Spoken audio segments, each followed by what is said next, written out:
जो आक्रोश है, विद्रोह है, पाकिस्तान में होने वाला है क्या? यहाँ पर करप्शन भी है, जॉब की भी इश्यूज हैं, बाकी सारी प्रॉब्लम्स भी हैं। यहाँ पर सभी जानते हैं कि गवर्नमेंट पब्लिक नहीं लाती और ना ही पब्लिक हटाती है।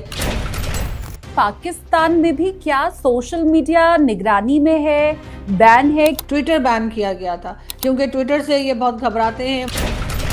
40 लाख से ज्यादा नागरिक पाकिस्तान के, जिसमें पत्रकार भी हैं, राजनेता भी हैं, आम नागरिक भी हैं, वो सभी फिलहाल सर्विलांस पे हैं। सरकार ऐसा कुछ करना चाह रही है, बल्कि कुछ चाइना मॉडल टाइप की चीज़ें भी यहाँ पर करने की कोशिश की जा रही हैं, जिससे कि सोशल मीडिया कंट्रोल हो पाए, लोगों के मोबाइल्स जो हैं वो टैप किए जा सकें।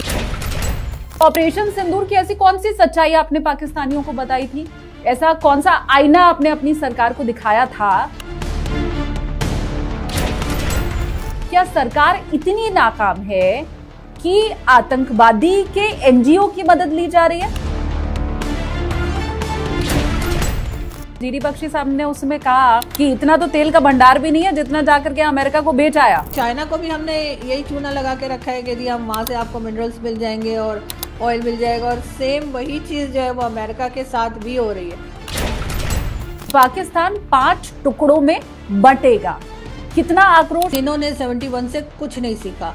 अगर सीखा होता तो इस वक्त ये बलूचिस्तान की ये हालत ना होती, केपीके की ये हालत ना होती, सिंध की ये हालत ना होती, लेकिन अनफॉर्चुनेटली ऐसा ही है। इस वक्त तो आज़ाद कश्मीर या पीओके जिसे आप लोग कहते हैं, वहाँ पर भी मुसलसल प्रोटेस्ट चल रहे हैं। आप लोग क्या जनता के गुस्से को भाप पाने में क्या सही और सटीक बैठ रहे हैं? इतना कुछ होने पे तो कीड़े मकोड़े भी बाहर आ जाते हैं, लेकिन पाकिस्तानी बाहर नहीं आते। तो क्या आपको लगता है कि ये पाकिस्तान की एक बड़ी हार है एससीओ समिट में? कब तक आप बचाते रहेंगे अपने यहाँ रखे हुए लोगों को, या उनको जिनको मैं अक्सर अनमोल रतन कहती हूँ। पाकिस्तान में खाने के लिए आटा भी नहीं है लोगों के पास।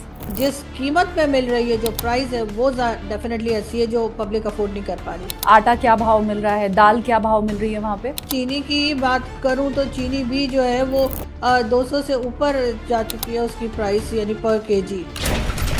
आपको भी ये क्या खरीद के पानी पीना पड़ रहा है? हाँ हाँ, मेरे घर में खरीद के आता है पानी। 900 की ये बॉटल्स पड़ती हैं। बिजली कितनी आती है आपके घर का, पहले आप बताएं। जो बिजली का बिल आता है मेरा, वो तकरीबन 55,000 के करीब आता है। क्या एक बार फिर से पाकिस्तान में तख्ता पलट तो नहीं हो जाएगा? हेलो एवरीवन, अपनी कुर्सी की पेटी बांध लीजिए क्योंकि आप देखना शुरू कर चुके हैं take off with SKT. SKT यानी कि मैं शालिनी कपूर तिवारी। भारत के जितने भी पड़ोसी देश हैं वहां उथल पुथल मची हुई है। नेपाल में क्या हुआ वो सबने देखा, लेकिन अब इन सब के बीच बड़ा सवाल ये खड़ा हो रहा है कि अगला नेपाल पाकिस्तान तो नहीं होने जा रहा है। मतलब हालात नेपाल जैसी क्या पाकिस्तान में भी तो नहीं बनने जा रहे हैं? अमेरिका और पाकिस्तान के जो रिश्ते हैं, जिनमें बड़ी घनिष्ठता और नजदीकी बीते कुछ समय में हमने देखी है, वो रिश्ता क्या कहलाता है? भारत का चाइना के करीब जाना क्या पाकिस्तान को रास आ रहा है? बाढ़ की चपेट में पाकिस्तान का एक बहुत बड़ा इलाका है, वहां स्थिति क्या है? इन सभी बातों पर चर्चा करने के लिए मेरे साथ आज पाकिस्तान से मेहमान जुड़ी हुई हैं। टेक ऑफ विद एसकेटी में आप पहली बार उन्हें देख रहे हैं। अपने मेहमान का स्वागत हम हमेशा बोर्डिंग पास दे के करते हैं, लेकिन ये जो दूरी बॉर्डर वाली है, हमें वर्चुअली बोर्डिंग पास देना होगा। तो चलिए फटाफट से वेलकम कर लेते हैं। पाकिस्तान से सीनियर जर्नलिस्ट आरजू मेरे साथ इस वक्त जुड़ी हुई हैं। वेलकम आरजू, और सबसे पहले बोर्डिंग पास प्लीज आप वर्चुअली एक्सेप्ट कीजिए मेरा। थैंक यू सो मच कि आपने इनवाइट किया, और बिल्कुल मैंने आपका बोर्डिंग पास जो है वो बिल्कुल एक्सेप्ट किया है। Thank you so much. Thank you आरजू। वैसे तो हम एक दूसरे मुल्क में जाना, एक दूसरे के साथ खेलना, बातचीत करना, तलखियां इतनी बढ़ गई हैं कि वो एक्सेप्ट हो नहीं पा रहा है, लेकिन हालचाल पाकिस्तान का आपके जरिए आज मेरे व्यूवर्स को मिलने वाला है। सबसे पहली बात तो मैं आरजू आपसे यही पूछना चाहती हूँ, क्योंकि देखिए नेपाल में जो भी हुआ, जेनजी आंदोलन जिसे हम कह रहे हैं, अब जेनजी भड़का क्यों? वहां भ्रष्टाचार है, वही स्थिति पाकिस्तान में है। रोजगार नहीं है, लगभग वही स्थिति पाकिस्तान में दिखाई देती है। लोग नाराज हैं सरकार से, वो हालात भी पाकिस्तान में दिखाई देते हैं। तो क्या इन दोनों ही सिनारियों को अगर मैं कंपेयर करूं तो अगला जो आक्रोश है, विद्रोह है, पाकिस्तान में होने वाला है क्या?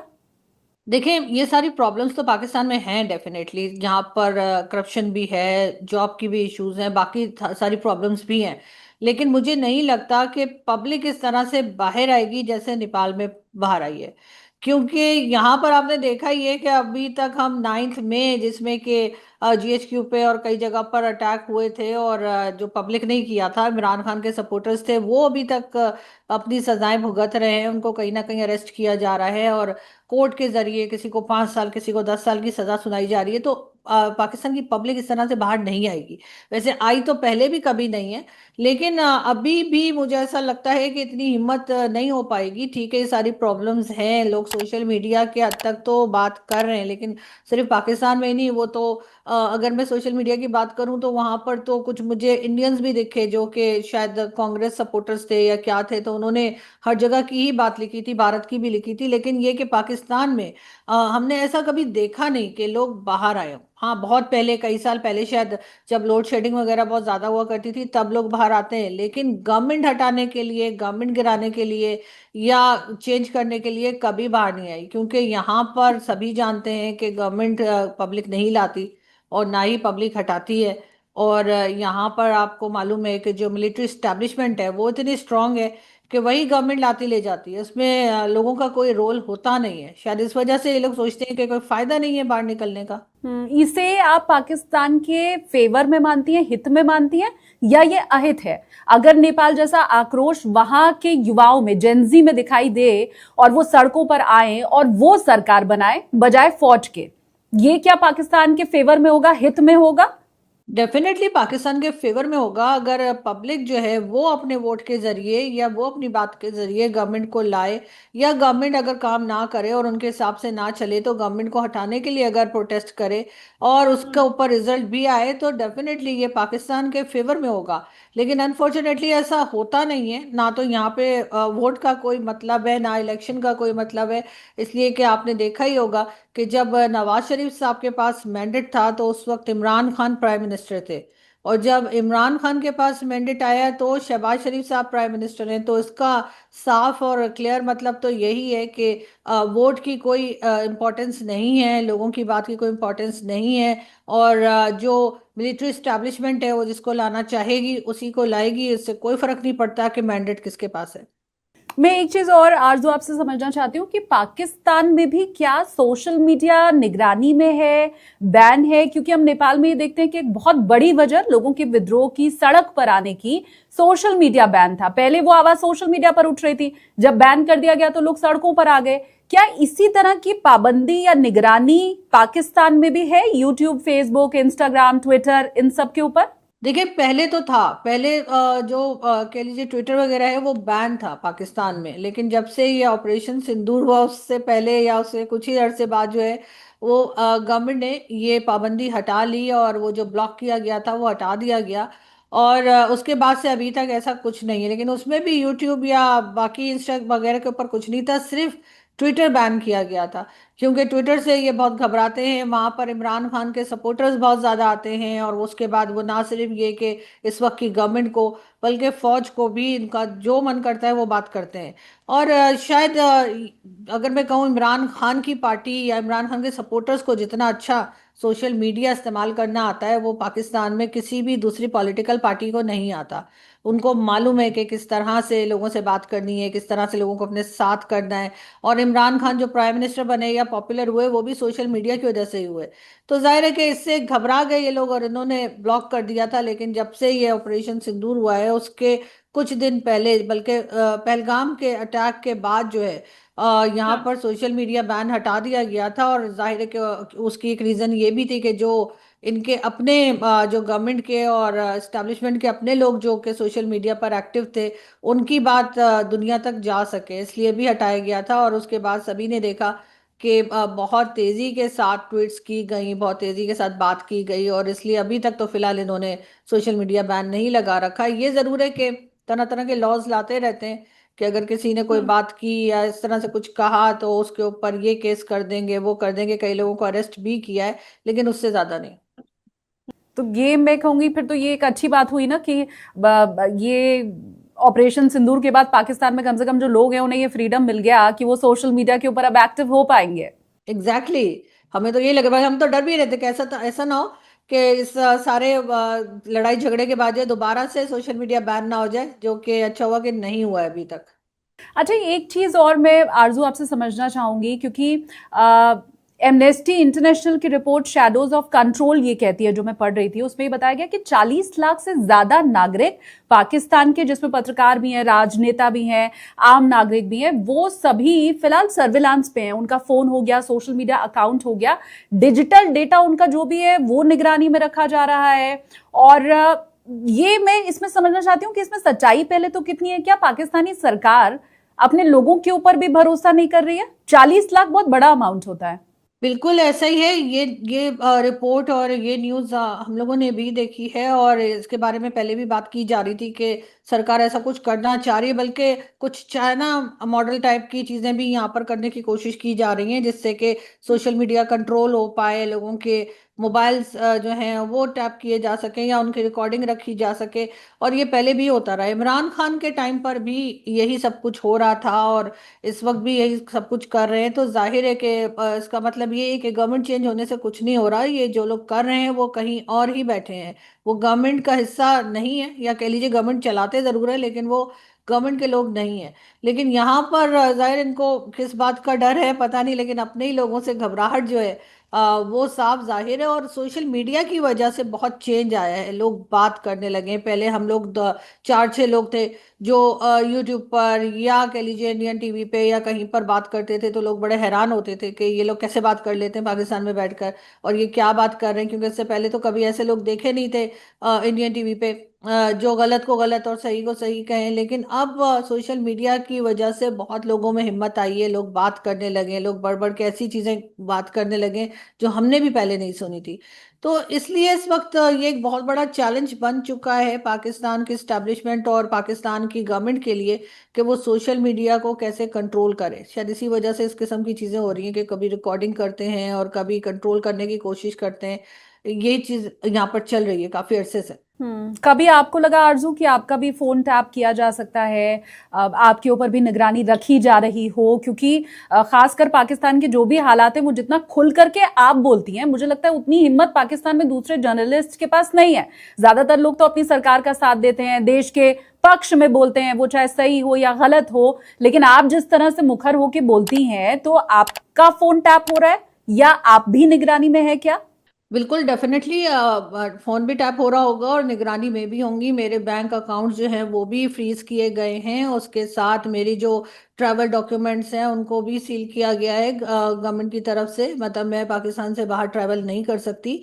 और मेरे बैंक अकाउंट्स जो हैं, बल्कि मेरे ही नहीं, मेरे पूरी फैमिली के, चाहे वो मेरे लॉज हों, चाहे वो मेरे भाई हों या मेरे और कोई रिलेटिव्स हों, हर तरफ इन्होंने अकाउंट्स जो हैं, बैंक अकाउंट जो हैं वो इन्होंने फ्रीज कर दिए, और हम उसमें कोई किसी किस्म की ट्रांजैक्शन नहीं कर सकते। और एफआईए ने ऐसा किया है, एफआईए ने केस भी बनाए हैं। उसके साथ ही साथ जो है कई बार मुझे तो फ़ोन भी आए हैं एफआईए से, और कहा गया है कि जी आप हमारे ऑफिस हैं, कभी लाहौर बुलाते हैं, कभी इस्लामाबाद में कहा जाता है। इस तरह की थ्रेट्स आती रहती हैं, और इसीलिए मेरे घर के बाहर आप अगर कोई आए तो आपको दो जो है वो सीसीटीवी कैमरास मिलेंगे। और उसकी रीज़न ये नहीं है कि कोई मेरी गाड़ी चोरी हो जाएगी या कोई चोर आ जाएगा, वो इसलिए क्योंकि अगर कोई घर में दाखिल होता है, अगर कोई घर में ज़बरदस्ती दाखिल होता है, चाहे वो एजेंसी के ही लोग हों, तो एक रिकॉर्ड रखा जा सके। क्योंकि इससे पहले मेरे घर के साथ जो बिल्डिंग है वहाँ पर हमारे सीनियर जर्नलिस्ट असद तूर जो है वो रहा करते थे, और असद के घर में लोग गए हैं, उन्हें मारा पीटा है और उसके बाद चले गए हैं। तो वो सीसीटीवी फुटेज में वो आ गए। तो बल्कि असद ने ही मुझे एडवाइस किया गया है, और तो तुम भी कैमरा लगा लो, एटलीस्ट वो ये तो नहीं बोलेंगे कि तुम बाथरूम में गिर गई थी तो तुम्हारी हड्डियां टूट गई हैं।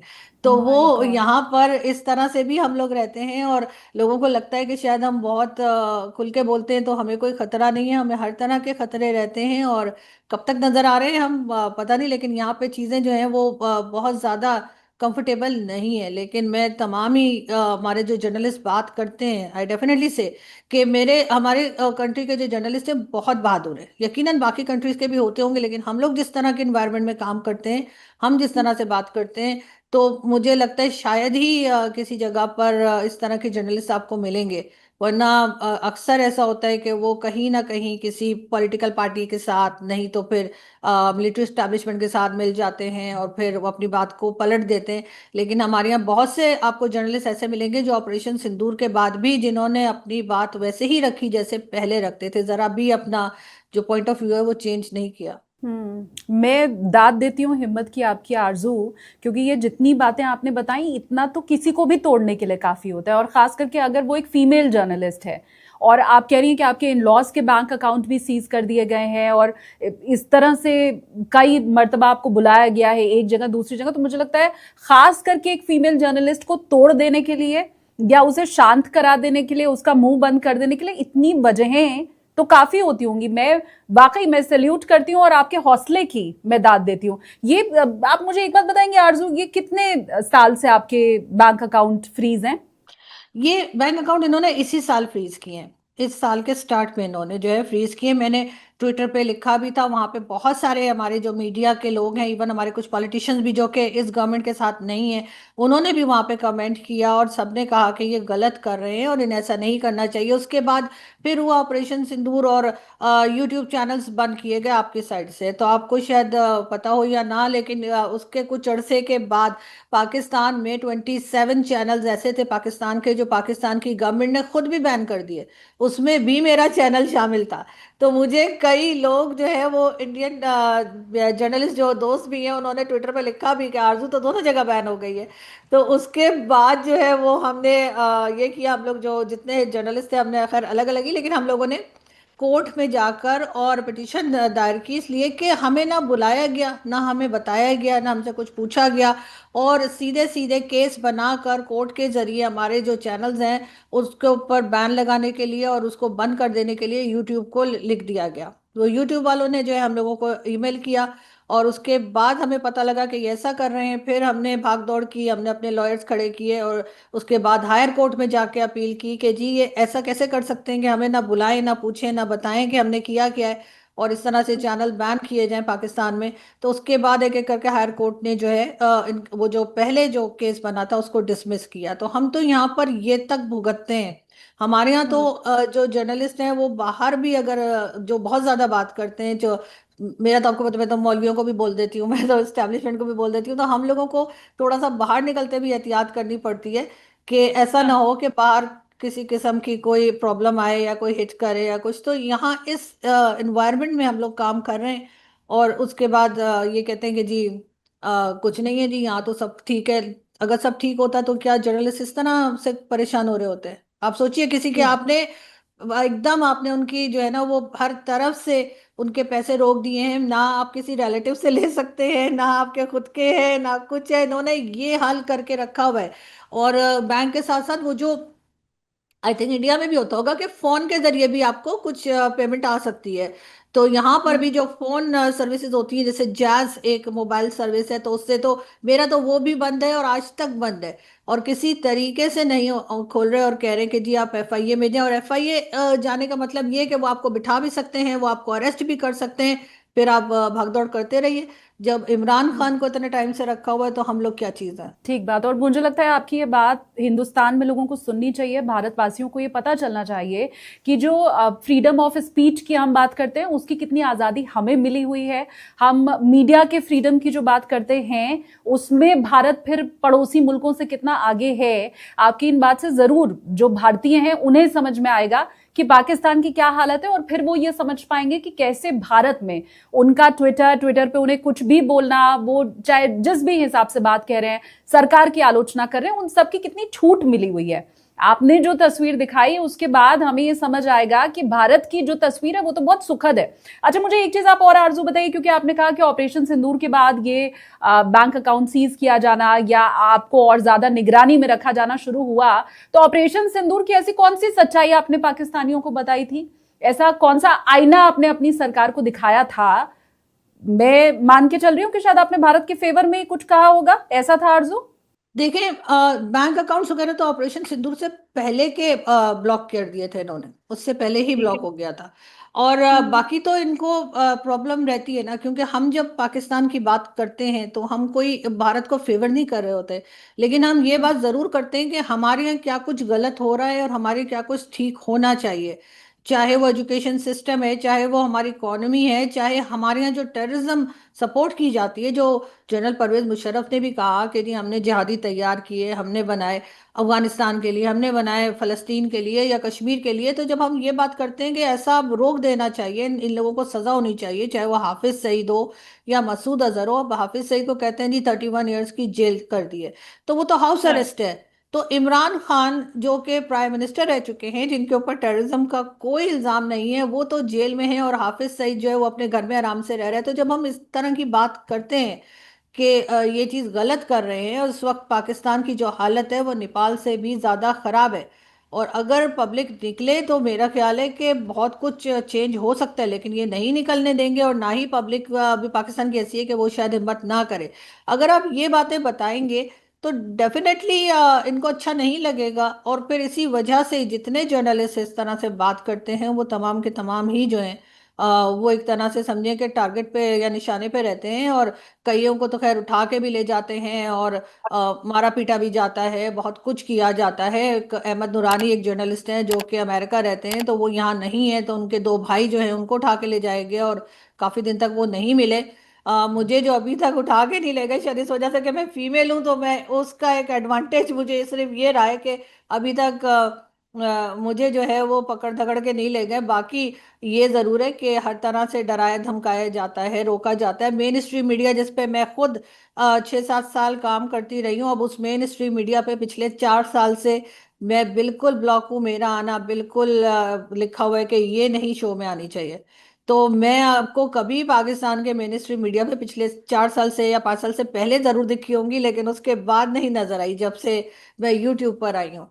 उसके बाद से हम्म। जो है कहा हुआ है कि किसी कोई छोटे से छोटा चैनल भी अगर होगा ना तो वो मुझे नहीं बुलाएगा, क्योंकि वहां से कहा गया है कि जाहिर है कि हमारे मिलिट्री स्टैब्लिशमेंट की तरफ से कि ये ना है। हम्म। लेकिन आरजू, मैं आपको बताऊं कि भारत में जो मेन स्ट्रीम मीडिया है उसमें आप हमेशा ही आती रहती हैं, और जिस तरह से आप पाकिस्तान के जो भी हालात हैं वो भारत में और हमारी मीडिया के सामने आकर के रखती हैं। मैंने पहले भी कहा था कि वो जो आपकी दिलेरी है उसे मैं सलाम करती हूँ, क्योंकि हाफिज सईद का मामला आपने खुद आरजू अभी छेड़ा, तो मैं आपसे ये समझना चाहती हूँ, ये जो एक बड़ा इलाका आपका बाढ़ की चपेट में इस वक्त है, और खबरें ऐसी आ रही है कि हाफिज सईद का एनजीओ वहां पर मदद कर रहा है जो बाढ़ पीड़ित हैं, और उस इलाके में जाकर के राहत सामग्री पहुंचा रहा है। अब इसमें मैं ये समझना चाहती हूं कि एक डेजिग्नेटेड आतंकी को उसकी मदद लेना, क्या सरकार इतनी नाकाम है कि आतंकवादी के एनजीओ की मदद ली जा रही है बाढ़ पीड़ितों की रक्षा के लिए, सेवा के लिए, मदद के लिए?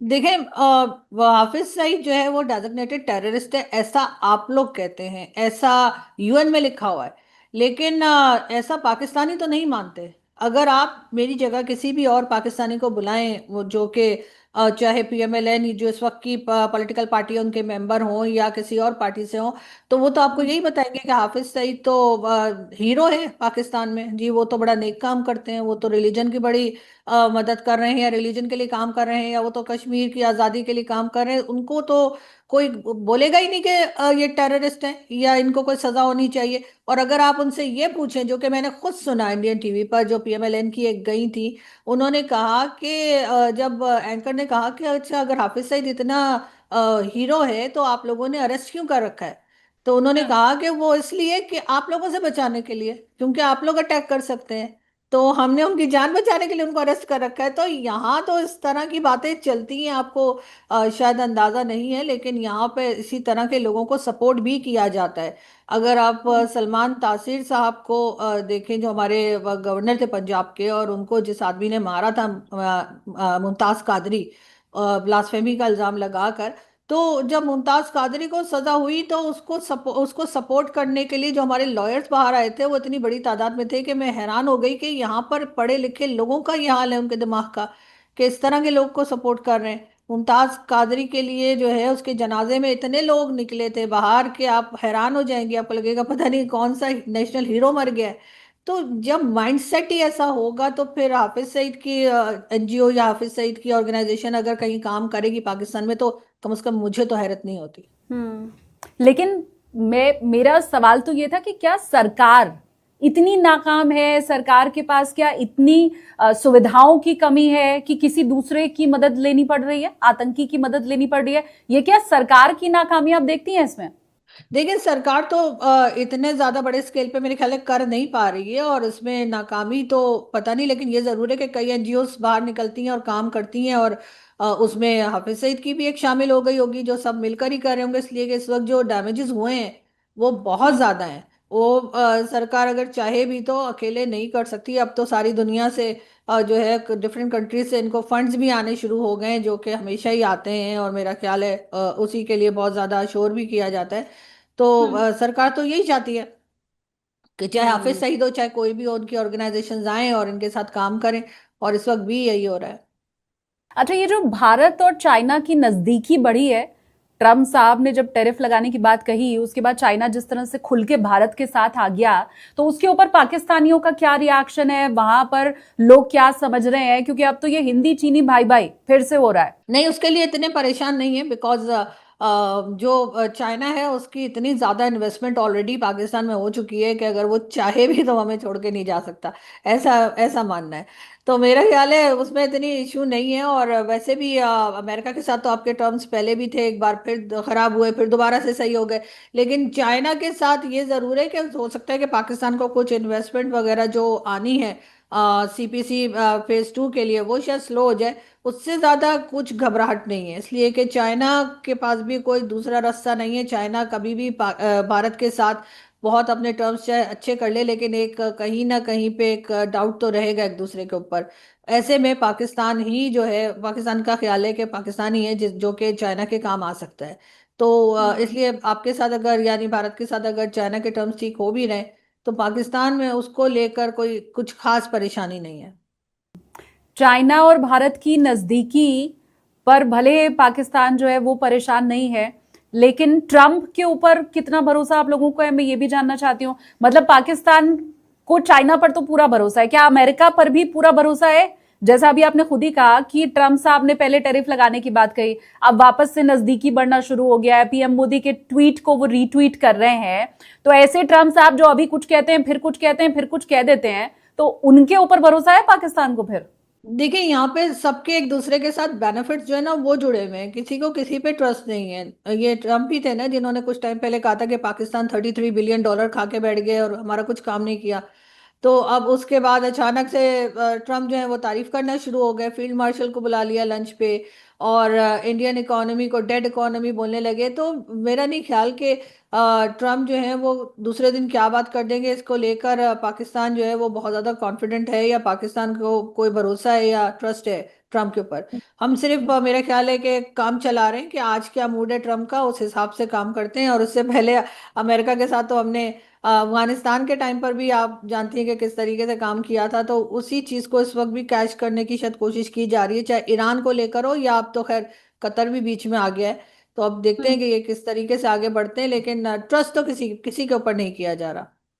जीडी बख्शी साहब का मैंने अभी पॉडकास्ट किया था आरजू, तो मुझे लगता है मुझे आपको बताना चाहिए। जीडी बख्शी साहब ने उसमें कहा कि ये पाकिस्तान जाकर के अमेरिका को तेल बेच आया।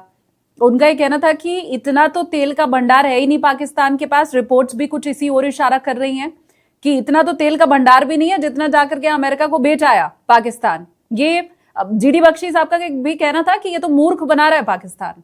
देखिए, अभी तक तो ऐसे ही मैंने अपने शो में भी कहा था कि ऐसा लग रहा है जैसे आप कोई प्लॉट लेने जाएं और एक ही प्लॉट जो है वो दो लोगों को बेच दिया जाए। जो जो बिल्डर हो वो एक ही चीज जो है दो को दे दे। तो इसी तरह की कुछ चल रहा है कि चाइना को भी हमने यही चूना लगा के रखा है कि जी हम वहां से आपको मिनरल्स मिल जाएंगे और ऑयल मिल जाएगा, और सेम वही चीज जो है वो अमेरिका के साथ भी हो रही है। अब ये सोचना तो उनका काम है, क्योंकि उन्होंने यहाँ पे जो बताया जा रहा है वो ये कि अमेरिका खुद ही वो उस ऑयल को डिस्कवर करेगा, खुद ही ढूंढेगा कि कहाँ है, और उसके बाद उसमें से कुछ हमें भी मिल जाएगा, बिल्कुल वैसे ही जैसे सीपीसी जो है वो चाइना खुद ही बनाएगा और उसके बाद जो कुछ होगा तो उसमें से कुछ बेनिफिट हमें भी मिल जाएगा। तो इसलिए हमें टेंशन नहीं है। अगर कुछ भी पैसा लगा कर अगर ऑयल ढूंढना है तो वो अमेरिका ने ढूंढना है, हमारे लोगों ने थोड़ी ढूंढना है। तो इसलिए हमारे यहाँ कुछ नहीं हो रहा। हम सिर्फ इस वक्त कह लीजिए कि दोनों चाइना और अमेरिका के बीच में फंसे हुए हैं और दोनों को किसी तरीके से मैनेज करने की कोशिश कर रहे हैं। ये अकलमंदी कहाँ की आप देखती हैं कि चाइना को भी अपनी जमीन दे दो, अमेरिका को भी बुला लो, वो भी दोहन कर पाए, ये कितनी अकलमंदी है किसी सरकार के लिए? नहीं, ये कोई अक्लमंदी नहीं है, ये बहुत गलती है। और उसका मेन रीजन यही है कि जब आप इकोनॉमी पे काम नहीं करेंगे और आप इसी तरीके से चलेंगे ना, आपकी ट्रेड होगी और जहाँ ट्रेड हो सकती है वहां आप झगड़े करेंगे और आप तरह तरह की जो चीजें जिससे कि दूसरी कंट्री कह भी रही है कई कई बार कि जी आप कंट्रोल कीजिए, आप वो कंट्रोल नहीं करेंगे तो फिर यही सिचुएशन बनेगी। और सबसे बड़ी बात ये कि जो लोग ये पॉलिसीज बना रहे हैं, जो लोग ये गलत पॉलिसीज बना रहे हैं कि कभी बलूचिस्तान की जमीन दे रहे हैं, कभी गवादर की दे रहे हैं, उसके बाद आप देख लीजिए बलूचिस्तान में क्या हाल है इस वक्त। बलूचिस्तान के लोग 50 डेज से ऊपर हो गए हैं इस्लामाबाद के मेन रोड पे F6 सेक्टर में बैठे हैं और वो मिसिंग पर्सन्स का इशू लेकर और इस तमाम चीजें चल रही हैं। वो कह रहे हैं हमारी जमीन आप क्यों दे रहे हैं। लेकिन ये जो पॉलिसीज बना रहे हैं या पॉलिसीज को चलाते हैं, इन लोगों ने जो है वो पाकिस्तान में नहीं रहना, इनकी फैमिलीज भी पाकिस्तान में नहीं है। तो इन्हें कोई फर्क नहीं पड़ता कि कुछ साल ये इसी तरीके से चलाते रहें, डॉलर पकड़ें और उसके बाद बाहर निकल जाए। फिर जो बाद में आएगा वो देखेगा, बाद में जो आएगा वो भी यही करेगा कि अपना टाइम पूरा करेगा और निकल जाएगा। लेकिन आम पब्लिक जिसकी जमीन है, जिनका वो मिनरल्स जिन्हें बिलोंग करते हैं, जिनके पास ये तमाम चीजें, जिनकी सबसे बुरी हालत उन्हीं की है। यानी अगर मैं बलूचिस्तान की बात करूं तो बलूचिस्तान के लोगों में जितनी गुर्बत है, जितनी प्रॉब्लम्स है, वो शायद ही कहीं हो। डॉक्टर मारंग बलोच को इन्होंने एक अरसे से पकड़ के और जेल में डाल रखा है और किसी तरीके से छोड़ने को तैयार नहीं है। और अगर कोई बात की जाए तो फौरन ही उनका उनका ताल्लुक जो है वो BLA से या किसी और टेरर ऑर्गेनाइजेशन के साथ जोड़ देते हैं। तो वो इसीलिए क्योंकि ये नहीं चाहते कि वो लोग अपनी आवाज उठाएं या वो ये कहें कि जी ये जो आप यहाँ से मिनरल्स और बाकी चीजें जो आप कर रहे हैं उसका वहां पे जो आम सिटीजन है जिसकी वो जमीन है उसको कोई फायदा नहीं है। तो इन तमाम हम्म। चीजों से बचने के लिए सब हो रहा है और इन्हें कोई फर्क नहीं पड़ता कि वो चाइना ले जाए या अमेरिका ले जाए या क्या हो रहा है, इसलिए कि इन्हें खुद भी यहाँ नहीं रहना है, खुद भी अमेरिका कनाडा कहीं चले जाएंगे। भगवान भरोसे चल रहा है पूरा मुल्क, पूरा पाकिस्तान। ये अगर कहूं मैं तो मुझे लगता है गलत नहीं होगा। एक चीज और, क्योंकि आपने खुद ही बलूचिस्तान की बात छेड़ी है यहाँ पर, तो मैं ये भी समझना चाहती हूँ आपसे आरजू की एक्सपर्ट्स ये कहते हैं, GD बख्शी साहब की अगर मैं बात करूं, आप पॉडकास्ट अगर मेरा देखें तो वो भी ये कह रहे हैं कि पाकिस्तान कई टुकड़ों में बढ़ सकता है। उसमें बलूचिस्तान हो सकता है, खैबर पख्तूनख्वा में भी लोग बहुत परेशान है, आवाज उठा रहे हैं। POK में हमने देखा है कि वहां पर भी किस तरह से विद्रोह रहा ही है। सिंध की हम बात कर लें, पंजाब प्रांत की हम बात कर लें, तो GD बख्शी साहब का भी कहना है, एक्सपर्ट्स भी ये कह रहे हैं कि पाकिस्तान 5 टुकड़ों में बंटेगा। कितना आक्रोश इन खास जगहों पर जिनका मैंने नाम लिया वहां के लोगों में है। गुर्बत की तो आपने खैर खुद ही अभी बात कह दी कि कैसे बलूचिस्तान के अंदर है, तो यहाँ की आवाम कितना परेशान है और वो क्या विद्रोह करने की स्थिति में है? देखिए, इश्यूज तो चल रहे हैं, मैं ये तो नहीं कह पाऊंगी कि ये कोई टुकड़ों में बटेगा। लेकिन अगर इन्होंने अकल ना की तो ये 71 के टाइम पर भी शायद यही सोचा करते होंगे कि कुछ नहीं होना। जब बांग्लादेश बना था तब भी शायद इसी किस्म की बात करते होंगे। तो ये जो बार बार हमारे यहाँ कहा जाता है पाकिस्तान को तोड़ा नहीं जा सकता, तो जब मैं ये कहती हूँ कि पाकिस्तान तो 71 में ही टूट गया था तो लोगों को बहुत बुरा लग जाता है। लेकिन इन्होंने 71 से कुछ नहीं सीखा। अगर सीखा होता तो इस वक्त ये बलूचिस्तान की ये हालत ना होती, KPK की ये हालत ना होती, सिंध की ये हालत ना होती। लेकिन अनफॉर्चुनेटली ऐसा ही है इस वक्त। तो आज़ाद कश्मीर या POK जिसे आप लोग कहते हैं, वहां पर भी मुसलसल प्रोटेस्ट चल रहे हैं और ये लोगों को वहां पर भी अरेस्ट करते चले जा रहे हैं। लेकिन अपनी पॉलिसीज चेंज नहीं कर रहे, अपना बिहेवियर चेंज नहीं कर रहे। और इस तरीके से सिर्फ लोगों को डरा धमका के जो है कंट्रोल करना कब तक चलेगा पता नहीं। लेकिन ये जरूर है कि इस वक्त सिचुएशन काफी खराब है। क्या पाकिस्तान की सरकार, या मैं खुद आपकी भी बात करूंगी आरजू, आप लोग क्या जनता के गुस्से को भाप पाने में क्या सही और सटीक बैठ रहे हैं? ये सवाल इसलिए कि श्रीलंका में विद्रोह होता है, उसके पहले तक सरकार को भनक भी नहीं रहती है कि वहां ऐसा कुछ होगा। बांग्लादेश में जो स्थिति आई, जाहिर सी बात है सरकार की तैयारी भी पूरी नहीं थी और वो शायद यह आकलन भी नहीं कर पाई कि बांग्लादेश में यह स्थिति होगी। ठीक यही हाल नेपाल का भी हमने देखा, न सरकार की तैयारी थी और ना वो ये समझ पाई किस हद तक विद्रोह होगा। तो आप जैसा कह रही हैं कि पाकिस्तान में गुस्सा तो है लेकिन लोग विद्रोह करने की शायद स्थिति में ना हो, तो क्या ये आकलन आपका, आपकी सरकार का, वो गलत साबित होगा? देखिए, होने को तो कुछ भी हो सकता है पाकिस्तान में। यहाँ पे आप किसी भी चीज की गारंटी नहीं ले सकते कि ऐसा ही होगा। लेकिन ये जरूर है कि मैंने तो अपनी लाइफ में कभी पाकिस्तान की पब्लिक को बाहर आते नहीं देखा। कई बार तो हमारे दोस्त और हमारे साथ जो जर्नलिस्ट हैं वो कहते हैं कि इतना कुछ होने पे तो कीड़े मकोड़े भी बाहर आ जाते हैं। अगर उनका घर ऐसे बंद कर दिया जाए, उनके घर के बाहर आप आग लगा दें या कुछ कर दें, तो वो भी बाहर आ जाते हैं। लेकिन पाकिस्तानी बाहर नहीं आते। ये चीज इनमें बहुत अजीब है, और मुझे खुद भी अजीब लगती है कि बहुत ही कम लोग ऐसे हैं जो किसी भी चीज के लिए, थोड़ा बहुत प्रोटेस्ट के लिए बाहर आते हैं। वो भी मतलब बीच में इमरान खान के कुछ लोग निकले थे, लेकिन उनकी भी तादाद इतनी बड़ी नहीं थी। और जो उन्हें लीड कर रहे होते हैं वो भी बीच में से भाग जाते हैं। चाहे वो केपीके के चीफ मिनिस्टर हों, अली अमीन गंडापुर साहब, कई बार वो वहां से निकले कि जी हम इस्लामाबाद तक आएंगे केपीके से, इमरान खान के लिए प्रोटेस्ट करेंगे, लेकिन आधे रास्ते में ये लोग वापस चले जाते हैं। हमारे लोगों में शायद वो हिम्मत नहीं है, या कह लीजिए कि वो जज्बा नहीं है, या ऐसा कुछ नहीं है कि ये इस लेवल पे जैसे नेपाल में हुआ या जैसे टर्की में हुआ था और कई जगह होता है तो ये बाहर निकले। ये बाहर निकलने वाले पब्लिक है ही नहीं। इनको कुछ भी कर दे, ये घर बैठे रहते हैं। ये बात टीवी में देख लेते हैं, इनके लिए इतना ही काफी है। मैंने तो आज तक कभी लोगों को इस तरह से बाहर निकलते नहीं देखा, तो मुझे मुझे नहीं लगता कि बाहर आएंगे। वो दिलेरी आए, मैं तो चाहती हूँ यही कि, क्योंकि इस तरह की दिलेरी की जरूरत हर मुल्क को होती है, हर देश को होती है, और जहाँ की जनता अगर घरों में सिमट कर बैठ जाए तो बड़ा बुरा हाल होता है। एक चीज और मैं आपसे समझना चाहती हूँ आरजू, क्योंकि एससीओ समिट में हमने देखा कि पाकिस्तान ने ये कहा कि पड़ोसी जो देश हैं उनकी संप्रभुता का हम सम्मान करते हैं, हम जो वहां की नीति है, अखंडता है, उसका हम सम्मान करते हैं। और हमने देखा उसी एससीओ समिट में किस तरह से आतंकवाद के ऊपर घेरा भी गया और आतंकवाद की निंदा भी हुई उसी मंच के ऊपर। तो क्या आपको लगता है कि ये पाकिस्तान की एक बड़ी हार है एससीओ समिट में? नहीं, मुझे लगता है कि पाकिस्तान ये बातें कई जगह पर और कई समिट्स में जो है वो सुनता चला आ रहा है।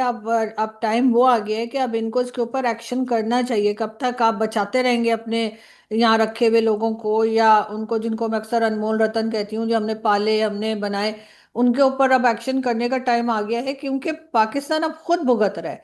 बनाए तो ये गए थे कि जी किसी और कंट्री में जाके हंगामा करेंगे, किसी और जगह जाकर नुकसान करेंगे, लेकिन अब तो ये अपने ही सर पे जब पड़ने लगे तो इन्होंने सारा का सारा उठाकर अफगानिस्तान पे डाल दिया कि जी जो अफगान सिटीजन हमारे आए हैं ये तो वो कर रहे हैं, ये जो अफगानिस्तान है ये तो वो कर रहा है, ये तो टीटीपी कर रहा है। तो ये टीटीपी बनाई किसने थी? टीटीपी से बनता क्या है? तहरीक तालिबान पाकिस्तान। ये जो बीएलए है ये किसने बनाई? उसके साथ ये टीएलपी जो लोगों को जिंदा जला देते हैं स्वात में, और कई जगह पे टीएलपी वालों ने रिलीजन के नाम पे लोगों को जिंदा जला दिया, मार डाला। तो ये इन्हीं ने तो बनाए हैं। और ये जिस वक्त इनका मन करता है ये आकर बीच जो है वो फैजाबाद चौक जो इस्लामाबाद और पिंडी को जोड़ता है वहां पर बैठ जाते हैं, और जिस वक्त इनको कहा जाता है उठ के चले जाते हैं। कई फुटेजेस हमने देखी, आपने भी यकीनन कई फोटोज देखी होंगी जिसमें आर्मी के लोग इनको एनवलप्स दे रहे हैं पैसों के। तो ये कौन लोग हैं? ये इन्हीं के बनाए हुए लोग हैं ना। तो अगर ये कंट्रोल करना चाहें तो ये इनको कंट्रोल कर सकते हैं। लेकिन ये जब नहीं कंट्रोल करेंगे, अब जब अपने ही सर पे ये सब लोग आके फटना शुरू हो गए हैं, तो अब इनको अचानक से याद आया कि ये टेररिस्ट हैं। वरना अगर आपको याद हो तो ये वही लोग हैं जिन्हें हम फ्रीडम फाइटर कहा करते थे। हम कहते थे जी ये तो अपनी आज़ादी की जंग लड़ रहे हैं, ये तो अपने राइट्स के लिए लड़ रहे हैं। लेकिन अब जब वो यहीं लड़ना शुरू हो गए तो इन्हें याद आया कि ओह ये तो टेररिस्ट है। तो जब आप दूसरे के लिए जो है वो फ्रीडम फाइटर और अपने लिए टेररिस्ट करेंगे टेररिस्ट को, तो जाहिर है कि फिर प्रॉब्लम तो फेस करनी होगी। अब कहाँ कहाँ पे बातें सुनेंगे, तो मेरा ख्याल है कि अब थोड़ी सी पॉलिसीज चेंज करनी पड़ेगी और इनको कंट्रोल करना होगा। हालांकि मैं तो, मुझे लगता नहीं है, मुझे उम्मीद नहीं है कि पाकिस्तान में ऐसा हो पाएगा। आपको कितनी उम्मीद है मैं नहीं जानती हूँ आरजू। इसी एससीओ समिट में हमने देखा कि सिंधु जल के ऊपर भी बात हुई, पाकिस्तान की तरफ से ये कहा गया, शाहबाज शरीफ साहब को हमने सुना, उन्होंने कहा कि वो तो भाई दूसरे मुल्क की जितनी भी संधियां हैं उन सब की बड़ी रिस्पेक्ट करते हैं, ये उनकी तरफ से कहा गया। और फिर उसके बाद भारत की तरफ से बिल्कुल क्लियर कहा गया कि आतंकवाद और पानी एक साथ नहीं चल सकता है, एक साथ नहीं बह सकता है। तो क्या ये भी एक बड़ी विफलता पाकिस्तान की है कि अपनी बात वो बोलता तो कुछ है लेकिन वो दुनिया तक पहुंचती कुछ और है? देखिए बिल्कुल ये जो इंडस रिवर की बात हुई थी या ट्रीटी की बात हुई थी, तो उसके ऊपर भी पाकिस्तान में कई तरह की स्टेटमेंट्स चली, हमारे पॉलिटिशियंस ने भी स्टेटमेंट्स दी। लेकिन बात फिर वहीं पर आ जाती है कि कहीं ना कहीं हिंदुस्तान पाकिस्तान को बैठकर बात करनी पड़ेगी और इस चीज़ में से निकलना होगा। और उसके लिए जाहिर है कि पाकिस्तान को कई स्टेप्स लेने होंगे, जिसमें टेररिज्म की बात जो बार बार भारत की तरफ से की जाती है, जब तक आप एक्शन के जरिए कुछ साबित नहीं करेंगे, तो सिर्फ ये कह देने से कि नहीं हम तो ऑपरेशन कर रहे हैं, हम तो ये कर रहे हैं, ये कहने से काम नहीं चलेगा। जब तक कि मैं तो कई बार कह चुकी हूँ कि हाफिज सईद, मसूद अजहर, एक आध लोग भारत के हवाले कर दें, किस्सा खत्म करें। लेकिन उसके लिए भी जाहिर है तैयार नहीं है। लेकिन ये एक बहुत सीरियस इशू है। जाहिर है पानी अगर आप लोग रोक देंगे, या पानी का इशू पहले ही पाकिस्तान में बहुत ज्यादा है, तो डेफिनेटली ये इनको बहुत भारी पड़ेगा गवर्नमेंट को। ये गवर्नमेंट अगर गई तो मेरे ख्याल है ये पानी के ऊपर ही जाएगी। आईफोन 17 आया है आरजू। मैं देख रही थी पाकिस्तानी रुपयों में, जब मैं कीमत देख रही थी तो मुझे लगा नहीं कि वहां पे बहुत ज्यादा लोग खरीद पाएंगे। आपने चेक किया है क्या प्राइस है आईफोन 17 का? मेरा ख्याल है 5 लाख से ऊपर है। लेकिन मेरे ख्याल है 14 15 भी ऐसे ही कुछ था। पहले जो आईफोन्स थे उनकी भी प्राइस ऐसे ही आसपास थी, और लेने वाले ले लेते हैं। अगर जिसने लेना होगा तो डेफिनेटली वो ले पाएगा। ये गिरता हुआ जो पाकिस्तानी रुपया है उसे लेकर पाकिस्तानी लोग क्या कहते हैं, वहां के आवाम का क्या सोचना है? जाहिर है कि सब यही समझते हैं कि पाकिस्तान को अपनी इकोनॉमी पे बहुत सीरियसली काम करने की ज़रूरत है। और जैसे पहले इमरान खान थे, तो इमरान खान ने जो इकोनॉमिस्ट रखे थे अपनी पार्टी में, शुरू में जब इमरान खान आए थे, तो वो अहमदिया थे। और इमरान खान के ऊपर इतना प्रेशर हुआ कि उन्होंने उनको एक वीक के अंदर ही हटा दिया। तो तो मेरा तो यही कहना है कि उनसे आपने नमाज थोड़ी पढ़वानी थी या नमाज थोड़ी सीखनी थी, आपने उनसे अपनी इकोनॉमी जो है उसके बारे में बात करनी थी या उसको ठीक करना था। तो क्या फर्क पड़ता है कि किसी का कुछ भी फेथ हो। तो पाकिस्तान को इसमें से जब तक निकलेंगे नहीं कि किसका क्या फेथ है, और हर एक का अपना पर्सनल होता है, तब तक मेरे ख्याल है कि हम प्रोग्रेस नहीं कर पाएंगे। और हमें अपनी इकोनॉमी को ठीक करेंगे तभी पाक रुपीस जो है उसकी भी वैल्यू जो है वो ठीक होगी। अभी तो खैर बहुत हालत खराब है। On a very serious note ये सवाल मैं पूछ रही हूँ आरजू आपसे कि क्या पाकिस्तान के लोगों को आटा दाल ये मिल पा रहा है या नहीं? क्योंकि इंडिया में जो रिपोर्ट्स हैं वो कई इलाकों का पाकिस्तान के हवाला देकर के ये बताती हैं कि पाकिस्तान में खाने के लिए आटा भी नहीं है लोगों के पास। देखिए आटा, चीनी, चावल सब मिल तो पा रहा है, लेकिन बहुत महंगा है। अगर आप सिर्फ 2 दिन पहले बिलावल भुट्टो साहब की एक वीडियो बड़ी वायरल है आजकल, जिसमें उनको वो सिंध में गए हैं और वहां पे किसी ने उनसे कहा कि बहुत महंगा है आटा, मैं नहीं ले पा रहा। तो उन्होंने जैसे मजाक में रोती हुई शक्ल बना के उस आदमी को दिखाई, जिसपे बहुत ज्यादा उन्हें क्रिटिसाइज किया जा रहा है कि पब्लिक आपसे अपने प्रॉब्लम बता रही है, आप उसका मजाक उड़ा रहे हैं। तो ये तो हमारे पॉलिटिशियंस का हाल है। तो हर चीज मिल रही है, लेकिन जिस कीमत पे मिल रही है, जो प्राइस है, वो डेफिनेटली ऐसी है जो पब्लिक अफोर्ड नहीं कर पा रही। आप अगर प्लीज हमें बताएं कि अभी क्या रेट चल रहा है, आटा क्या भाव मिल रहा है, दाल क्या भाव मिल रही है वहां पे? देखिए हर जगह का जो है वो डिफरेंट है। अगर मैं हम्म। सिर्फ चीनी की बात करूं तो चीनी भी जो है वो 200 से ऊपर जा चुकी है उसकी प्राइस, यानी पर केजी। और इसी तरीके से आटा भी जो है मेरे ख्याल है 235 जो है इस तरह से बताया जा रहा था। उसका उसकी रेट भी आटे की जो है ये बताई जा रही थी, जो 10 केजी का बैग होता है। और इसी तरह हर चीज वो आप पाकिस्तान में जो है ना वो वीकली प्राइसेस चेंज होती हैं। ऐसा नहीं होता कि आप एक वीक जाएंगी तो आपको कुछ मिलेगा और दूसरे वीक जाएंगी तो वही प्राइस मिलेगी। और कोई पूछने वाला नहीं है कि जी ये प्राइस आपने कैसे बढ़ा दी है और किसके कहने पे बढ़ा दी है। और उसके बाद जो टैक्स लगाया जाता है, जो उन दुकानदारों पे टैक्स होता है जो चीजें बेच रहे हैं, वो टैक्स भी वो आम पब्लिक से लेते हैं। अगर किसी ने उसके ऊपर टैक्स है और 12 रुपए फॉर एग्जाम्पल टैक्स है, तो वो अपनी जो चीज बेचेगा उसमें वो 12 रुपीज जो है वो भी ऐड कर देगा। यानी वो भी आम जनता ही देगी, वो दुकानदार नहीं देगा। तो उस दुकानदार का कोई या उस शॉपकीपर का कोई नुकसान नहीं हो रहा।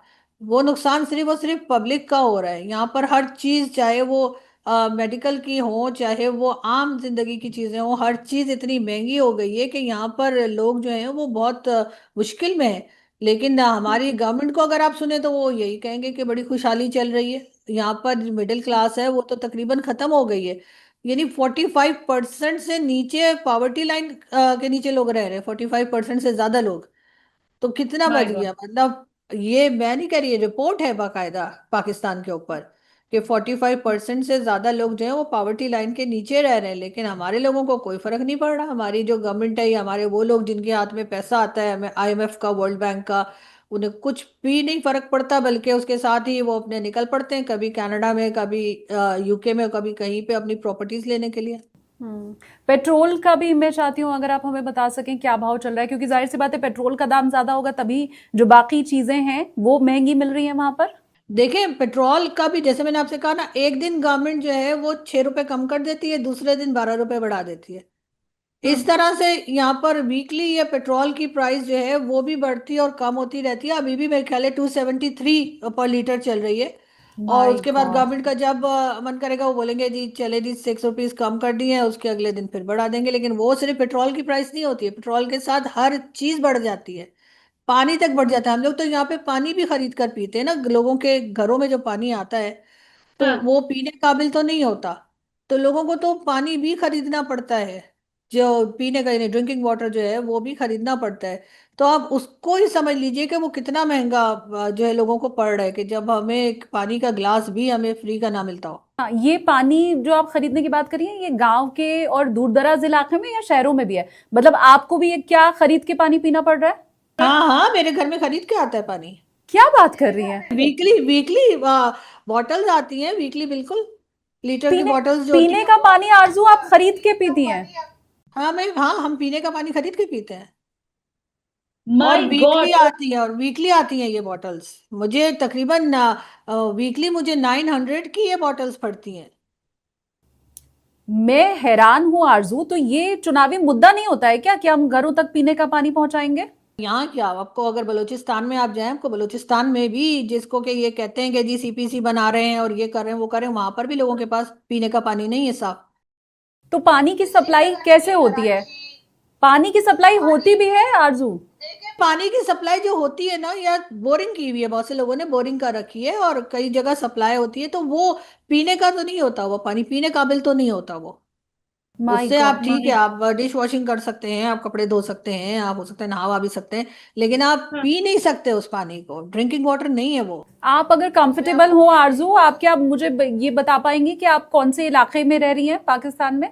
मैं इस्लामाबाद में हूँ। मैं मेन जो कैपिटल है इस्लामाबाद, वहां पर रहती हूँ। मैं हैरान हूं कारजू, 2025 ये चल रहा है और भारत पाकिस्तान एक साथ आजाद हुए थे और इस्लामाबाद के इलाके में आप खरीद कर पानी पी रही हैं। जी, हे भगवान। जो कि कैपिटल है पाकिस्तान का। और ये सिर्फ यहाँ की बात नहीं है, आपको पूरे पाकिस्तान में इसी तरह से लोग पानी खरीद के पीते हुए मिलेंगे। हम्म। अच्छा। जगह पे गवर्नमेंट ने फिल्टर लगाए, लेकिन वो भी इस काबिल नहीं होते, फिल्टर का पानी भी इस काबिल नहीं है कि उसको पिया जा सके। कुछ लोग लेते हैं वैसे, फिल्टर से भी भर के लाते हैं, फिर जाते हैं फिल्टर से अपनी बॉटल्स भरते हैं, फिर घर आते हैं। लेकिन मेजोरिटी जो है वो तो इसी तरीके से, मेरे पास तो टाइम नहीं मिल जाके फिल्टर में पानी भरती रहूं। लेकिन हाँ, ये जरूर है कि घर पे पानी जो है सप्लाई होती है। नेस्ले का पानी आता है और भी कई कंपनीज के आते हैं। और ये ड्रिंकिंग वाटर हम जो टैप से आता है पानी, वो तो हम नहीं पी सकते, हम तो कुकिंग में भी इस्तेमाल नहीं करते। My God. ये क्योंकि बिजली पानी सड़क ये तो बेसिक नीड होती है और मुझे लगता है हर, मतलब मैं एज एन इंडियन तो यही समझती हूँ कि ये सबसे बड़ा चुनावी मुद्दा होता है। हमने पानी की बात कर ली, फिर अब जब ये चर्चा चली रही है आरजू, तो ये भी बता दें कि इस्लामाबाद में बिजली कितनी आती है आपके घर का, पहले आप बताएं तब तो मैं पाकिस्तान का पूछूंगी। देखें, बिजली का भी लोड शेडिंग तो नहीं हो रही है अभी, बिजली तो ठीक आ रही है, लोड शेडिंग का नहीं है। लेकिन हाँ, बिल बहुत बड़े बड़े आते हैं। अभी मैं जहाँ रहती हूँ इस्लामाबाद में, F11 के सेक्टर में, तो यहाँ पर ये अपार्टमेंट है जहाँ पे मैं हूँ। और अगर मैं देखूँ तो इसमें 2 बेडरूम अपार्टमेंट है ये। और इसका जो रेंट आता, मतलब जो बिजली का बिल आता है मेरा, वो तकरीबन 55,000 के करीब आता है। My God, 55,000 per month? Per month 55,000 per month. और मैंने लास्ट ईयर मैंने ट्विटर पे लगा दिया था, तो लोग कह रहे थे कि ये पूरे साल का बिल है। मैं कहा नहीं, एक मंथ का है। आरजू, इतना तो साल का भी नहीं होता है भारत में। सबके मैं बड़ा सोच सोच के एसी ऑन करती हूँ कि जहां बैठी हूँ वहीं का एसी ऑन हो और कहीं ना चल रहा हो, तब ये हाल है।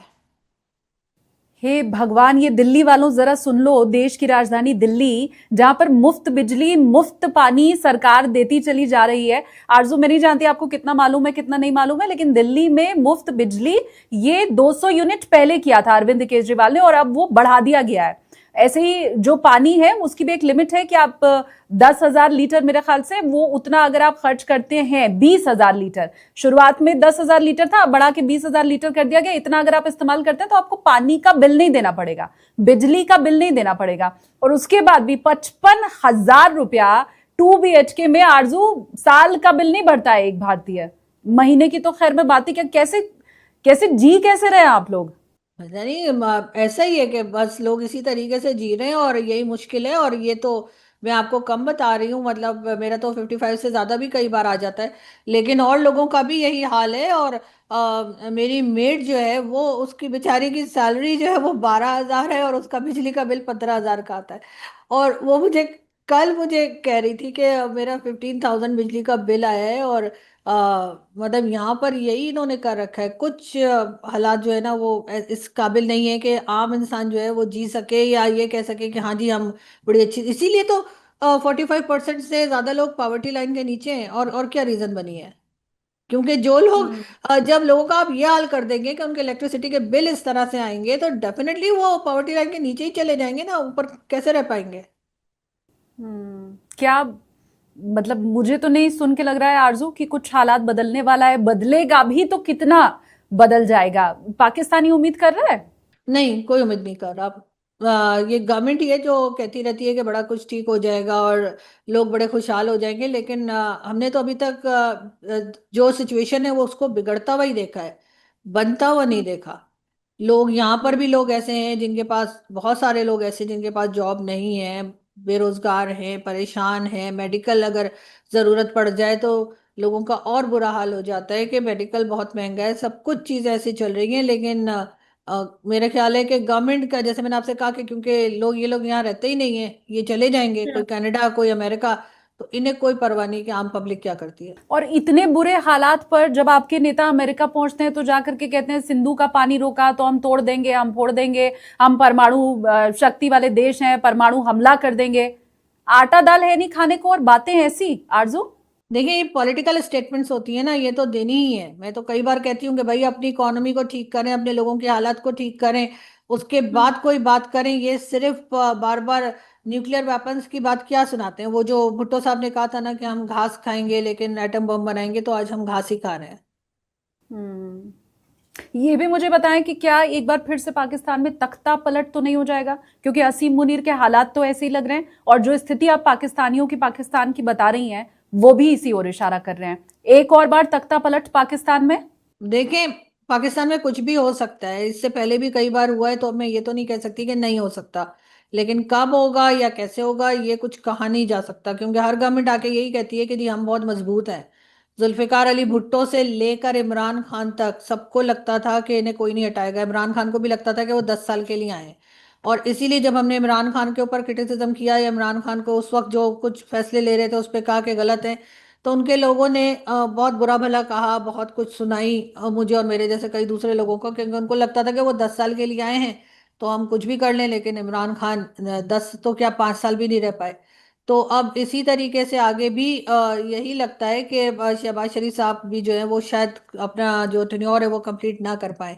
लेकिन कब हटाए जाएंगे पता नहीं, सबकी नज़रें उधर ही लगी हैं। हमें तो रोज ही लगता है कि बस आज गए और अभी गए, लेकिन चलते जा रहे हैं। देखें कब तक चलाती है इनको। जाहिर है कि अब तो अमेरिका जो है वो भी पाकिस्तान की गवर्नमेंट को चेंज करने में उनका भी काफ़ी रोल रहता है। तो अभी फिलहाल तो इन्होंने ट्रम्प से बना के रखी है, तो चलने देंगे या हटाएंगे? मुझे एक बात और बताएं, क्योंकि हम तो सैटेलाइट तस्वीरों में ही जितना देख पाते हैं उतना देख पाते हैं, अंदर की बात आप बेहतर बताएंगी। ये ऑपरेशन सिंदूर के बाद जितने एयरबेस ध्वस्त किए भारत ने पाकिस्तान के, वो सब रिपेयर हो गए हैं क्या? ये तो मुझे नहीं मालूम कि वो रिपेयर हो गए या नहीं, लेकिन डेफिनेटली हो ही गए होंगे, क्योंकि बैठे तो नहीं रहेंगे ना इसी तरीके से। तो मेरा ख्याल है कि रिपेयर हो गए होंगे, लेकिन उसकी भी डिटेल्स पाकिस्तानी मीडिया में इतनी ज्यादा नहीं आई है। हाँ, मोदी जी ने कई बार कई मंच से ये कहा, आरजू आपने जरूर सुना होगा, कि ऑपरेशन सिंदूर खत्म नहीं हुआ है, इसे रोका गया है, पॉज है ये। एक बार नहीं कई बार मोदी जी ने कहा। तो उनका ये कहा जाना कि ऑपरेशन सिंदूर अभी सिर्फ पॉज किया गया है, क्या पाकिस्तानियों में खौफ रहता है? नहीं, खौफ नहीं है। वैसे जिस वक्त ऑपरेशन सिंदूर हुआ था उस वक्त भी पाकिस्तानी खौफजदा नहीं थे। यूजुअली हमारे लोग जो है ना वो इस तरह की चीजों से डरा नहीं करते, क्योंकि ये पहले भी होता रहा है। रोज की बेसिस पे तो हम अफगानिस्तान से लड़ रहे हैं। रोज अफगानिस्तान से अटैक्स चल रहे हैं, टीटीपी के अटैक चल रहे हैं, केपीके में जो हाल खराब है, बलूचिस्तान में हर वक्त अटैक चलते रहते हैं। तो मेरा ख्याल ऐसे में बीच में अगर भारत भी आ गया और भारत ने भी अटैक कर दिया तो उससे आम पब्लिक में तो कोई मैंने खौफ नहीं देखा। लेकिन ये जरूर है कि लोग चाहते हैं कि हमारे जो बॉर्डर्स हैं वो एकदम पीसफुल रहे, हमारे बॉर्डर्स के ऊपर जो है टेंशन ना हो, और हमारे अफगानिस्तान हो चाहे ईरान या भारत सबके साथ टर्म्स बेहतर हो, ऐसा जरूर चाहते हैं। लेकिन पाकिस्तानियों में कुछ भी हो, लेकिन एक चीज जरूर है कि डरते नहीं है किसी भी चीज से। मैं तो आरजू यही कहूंगी माफी के साथ कि जीते जी स्थिति इतनी बदतर है कि वो मौत से भी बुरे हालात हैं, तो शायद इसीलिए मौत का खौफ नहीं होगा। मतलब मैं तो यही समझ पा रही हूं जो आपने अभी पूरी स्थिति बयां की है पाकिस्तान की, उसके बाद मैं तो हालांकि मुझे लगता है यही कह पाऊंगी। एक चीज और आपसे समझना चाहती हूँ, ट्रंप क्या नोबेल शांति पुरस्कार के काबिल हैं? लगता है आपको? पाकिस्तान ने तो जाके समर्थन कर दिया। देखिए, वो तो खैर उनको खुश करने के लिए कर दिया होगा, लेकिन मुझे तो नहीं लगता, इसलिए कि ये वही ट्रम्प है ना जिन्होंने ईरान के ऊपर अटैक किया। ये वही ट्रम्प है जो और कई कंट्रीज में लड़ाई चल रही है और उसको सपोर्ट करते जा रहे हैं। और चाहे वो फलस्तीन हो, चाहे वो रशिया हो, या और कई जगह पे जो लड़ाई चल रही है उसको सपोर्ट कर रहे हैं। तो मुझे तो नहीं लगता, लेकिन बहरहाल हमारे यहाँ से जो लोग गए थे अमेरिका, उन्होंने ये सजेशन दिया था, उन्होंने उनको नॉमिनेट किया है। तो मेरा ख्याल है उनसे कोई काम होगा तो उनको कह दिया होगा, या हो सकता है ट्रम्प नहीं कहा हो कि आप ऐसा बोल दें, तो उन्होंने फिर ट्रम्प को खुश करने के लिए ये स्टेटमेंट दे दिया। वरना मेरा तो नहीं ख्याल कि एक ऐसा प्रेसिडेंट जो कि कई दुनिया में कई कंट्रीज में इन्वॉल्व है लड़ाई झगड़े में या वहाँ पे लड़ाई करवाने में, उसको जो है वो नोबेल पीस प्राइज की तरफ जाना चाहिए। कभी चीन को खुश करना, कभी अमेरिका को खुश करना, अपनी आवाम को भी जरूर खुश करना चाहिए, मैं तो यही कहूंगी।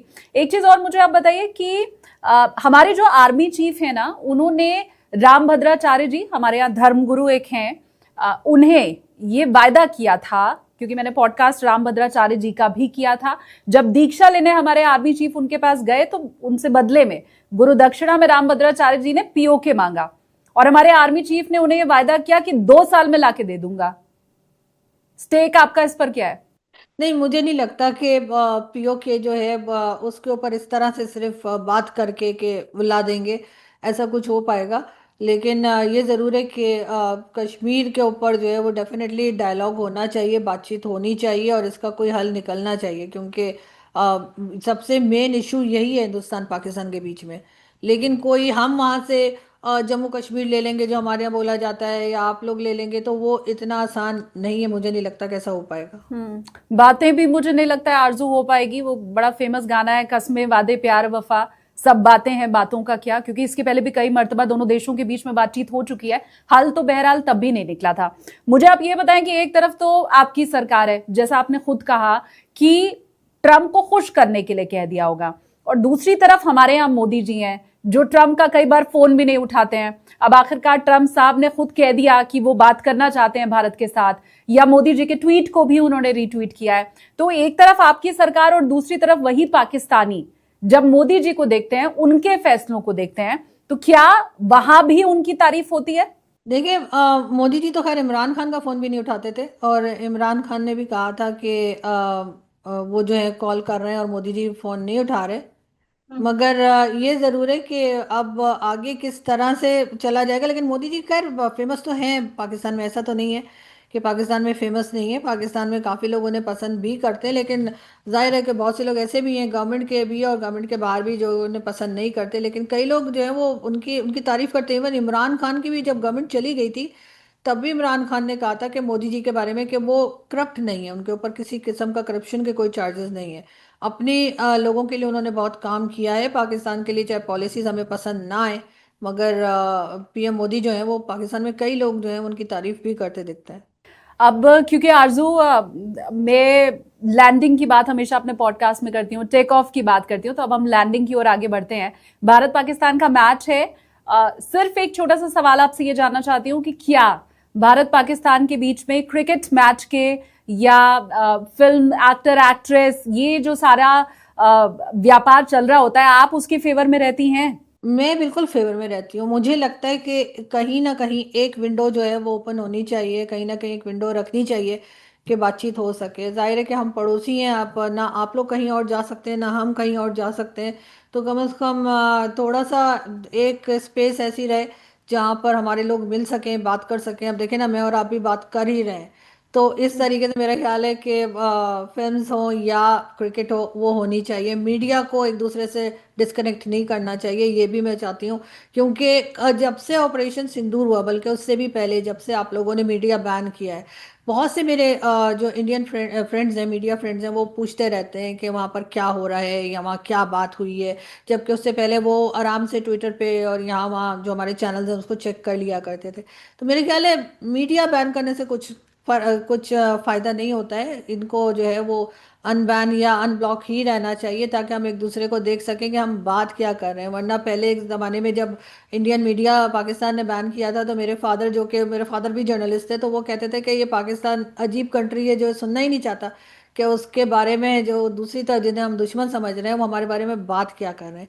तो मेरे ख्याल है मीडिया भी बैन नहीं होना चाहिए और स्पोर्ट्स भी चलती रहनी चाहिए। हालांकि मैं भारत का पक्ष, मुझे लगता है ये लैंडिंग के समय जरूर आपके सामने आरजू रखना चाहूंगी। भारत वो मुल्क है, आप हालांकि बहुत बेहतर जानती हैं, जहां पर सरकार आवाम के, हमारी जो जनता है, उसके विचारों के साथ चलती है। और इस बार आपने भी ये जरूर देखा होगा आरजू कि हमारा जितना, मतलब मैं विपक्षी पार्टियों की भी अगर बात कर लूं, तो ऑपरेशन सिंदूर के समय वो भी सरकार के साथ थी। अगर आपने असदुद्दीन ओवैसी साहब को सुना होगा, तो वो भी किसी तरह से ना क्रिकेट, ना बॉलीवुड, ना सिंगिंग, किसी के भी फेवर में नहीं थे। तो ना विपक्ष, ना जनता और ना नेता, कोई ये नहीं चाहता था कि किसी भी स्तर पर पाकिस्तान के साथ बातचीत रखी जाए। और इसीलिए जनता का ही मूड, मैं तो कहूंगी उसी का सम्मान करते हुए भारत की तरफ से ये फैसला लिया गया और पूरा देश इसके साथ है। मतलब मैं खुद भी इसके साथ हूं, ये मैं बहुत उससे कह रही हूँ आरजू, क्योंकि आपने कहा कि नहीं बंद होना चाहिए, तो ये कहते हुए मुझे भी तकलीफ हो रही है अगर मैं ये कह रही हूं कि मैं तो नहीं चाहती कि ये बातचीत खुले। ये अच्छी बात जरूर है कि अभी हम दोनों बात कर रहे हैं, मैं तो आगे भी आपसे बात करना चाहूंगी, क्योंकि यहाँ की असल तस्वीर मैं आपको बता सकती हूँ और वहां की असल तस्वीर आप मुझे बता सकती हैं, जो आज आपने किया भी। बहुत शुक्रिया आरजू आपका, दोबारा हम फिर मुलाकात कर पाए ऐसे वर्चुअली, मैं एक और बार आपको अपना बोर्डिंग पास दे पाऊं, ये मैं चाहूंगी। शुभकामनाएं आपको देती हूं कि हौसले के साथ आप ऐसे ही काम करती रहें पाकिस्तान में भी, और ये जो पाबंदियां लगी हुई हैं वो जरूर ब्रेक हो सकें। थैंक यू सो मच कि आपने इनवाइट किया, बहुत शुक्रिया। Thank you Aarzoo, thank you.